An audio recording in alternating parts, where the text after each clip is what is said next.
Di dalam penjara, Bagas menyelipkan tangannya ke bawah meja. Ia mengeluarkan sebuah pulpen kecil. Di penjara ini semua orang adalah petarung keras. Kerusuhan pun pecah. Dua geng dari ras berbeda resmi bentrok. Sebagai salah satu petinggi, Bagas mendapat perlakuan khusus. Ia ditempatkan di titik tanpa pengawasan kamera. Pulpen kecil itu kini berubah menjadi senjata mematikan. Tiba-tiba ia melihat seorang rekan hampir disergap dari belakang. Tanpa sempat berpikir, ia bergerak secara naluriah, menerjang seorang pria bertubuh besar. Pulpen itu menusuk masuk tanpa ampun. Di lantai atas, tembakan peringatan mulai terdengar. Saat Bagas perlahan mendongak dan melihat kamera pengawas, ia sadar. Semuanya sudah terlambat. Aksinya terekam jelas. Hukumannya yang awalnya hanya 1 tahun berubah menjadi 15 tahun. Di ruang sidang, istrinya hampir runtuh. Wajah Bagas tampak dalam, dingin, dan penuh kelelahan.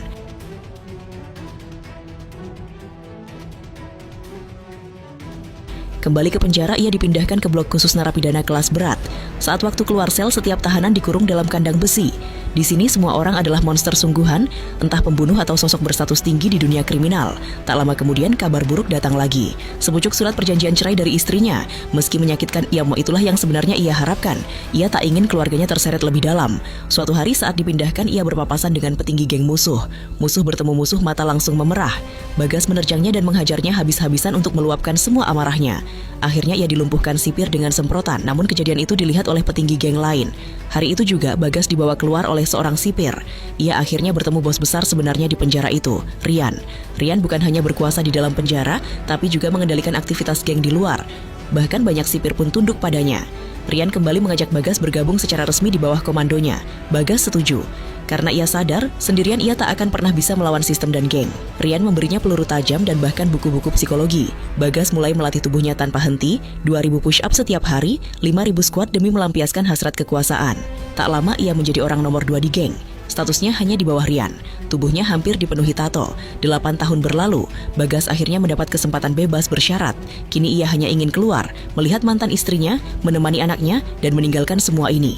Namun malam itu, seorang sipir menyerahkan sebuah ponsel. Rian menelepon. Ia memerintahkan Bagas, setelah bebas nanti, mewakilinya melakukan transaksi senjata. Bagas tak ingin terlibat lagi. Ia ingin keluar sepenuhnya. Namun Rian mengancam keselamatan mantan istri dan anaknya. Bagas tak punya pilihan. Setelah bebas, ia menemui orang kepercayaan jalanan bernama Doni untuk mengambil senjata. Namun saat tiba di lokasi transaksi, ia justru disergap. Baru saja menghirup udara bebas, ia hampir tewas. Jelas ada pengkhianat dalam geng. Dan hanya 2 orang yang tahu ia bebas hari itu, Rian dan Doni. Rian masih membutuhkan Bagas, maka pengkhianatnya hanya mungkin Doni. Bagas mengikuti Doni dan menemukan fakta mengejutkan. Doni ternyata bekerja untuk sipir korup yang dulu sering menyemprotnya saat kerusuhan.